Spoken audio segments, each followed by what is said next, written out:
দেশের বাজারে আবারও রেকর্ড গড়ল স্বর্ণের দাম। ইতিহাসের সর্বোচ্চ পর্যায়ে পৌঁছেছে সোনার মূল্য। দেশের স্বর্ণবাজারে আরেক দফা বড় ধাক্কা। এবার ভরিতে ২,৬২৫ টাকা বাড়িয়ে ২২ ক্যারেটের এক ভরি স্বর্ণের দাম নির্ধারণ করা হয়েছে ২,৩৪,৬৮০ টাকা, যা বাংলাদেশের ইতিহাসে স্বর্ণের সর্বোচ্চ দাম।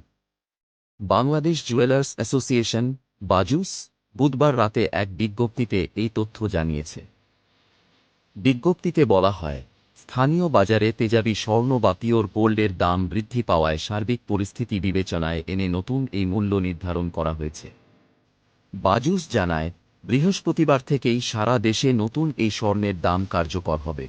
নতুন মূল্য তালিকা অনুযায়ী দেশের বাজারে প্রতি ভরি ২২ ক্যারেটের স্বর্ণের দাম ২,৩৪,৬৮০ টাকা। ২১ ক্যারেটের প্রতি ভরি স্বর্ণ বিক্রি হবে ২,২৪,০০৭ টাকা দরে। ১৮ ক্যারেটের প্রতি ভরি স্বর্ণের দাম নির্ধারণ করা হয়েছে ১,৯১,৯৮৯ টাকা। আর সনাতন পদ্ধতির প্রতি ভরি স্বর্ণের দাম রাখা হয়েছে ১,৫৭,২৩১ টাকা। এদিকে বাজুসের বিজ্ঞপ্তিতে আরও বলা হয়, স্বর্ণের বিক্রয় মূল্যের সঙ্গে সরকার নির্ধারিত ৫% ভ্যাট এবং বাজুস নির্ধারিত ন্যূনতম ৬% মজুরি যুক্ত করতে হবে। তবে গহনার ডিজাইন ও মানভেদে মজুরির তারতম্য হতে পারে। এর আগে চলতি বছরের ১২ জানুয়ারি স্বর্ণের দাম সর্বশেষ সমন্বয় করেছিল বাজুস।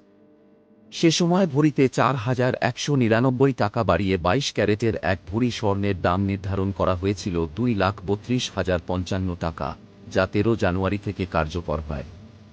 স্বর্ণের লাগাতার মূল্য বৃদ্ধিতে সাধারণ ক্রেতা ও গহনা ব্যবসায়ীদের মধ্যে উদ্বেগ বাড়ছে। সামনে স্বর্ণের বাজার কোন দিকে যায়, সেদিকেই এখন নজর সবার। এরকম আরও আপডেট পেতে আমাদের চ্যানেলটি সাবস্ক্রাইব করুন।